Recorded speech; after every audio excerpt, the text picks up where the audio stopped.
Sa gitna ng nationwide transport strike, matagumpay na naisakatuparan ng PNP Bicol ang libreng sakay sa rehiyon na nagdulot ng kasiyahan at kaginhawaan sa mga pasahero. Ang balitang hatid ni Police Corporal Doxy Charis Casasos.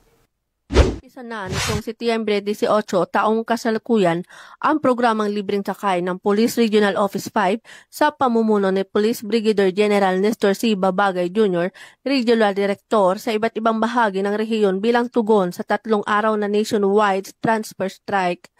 Bilang bahagi ng serbisyong publiko, inihanda ng Police Regional Office 5 ang humigit kumulang 122 na sasakyan na gagamitin para maghatid ng mga pasahero na naapektuhan ng tigil pasada.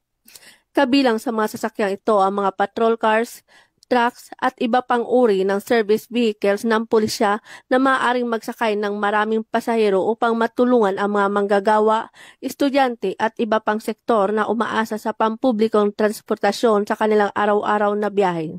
Layunin ng inisyatibong ito na maibsan ang abala at pasanin ng publiko at matiyak na hindi maantala ang kanilang mahalagang lakad, lalo na ang mga estudyanteng may klase at mga manggagawang kailangang pumasok. Dagdag pa rito, tiniyak rin ng ating kapulisan na ang mga biyahe ay ligtas, maayos at walang bayad bilang bahagi ng malasakit at serbisyo para sa sambayanan. Mula dito sa Bicol Region, ako po inyong PNN Correspondent, Police Corporal Doxy Charis Casasos, alagad ng batas tagataguyod ng Balitang Pulis.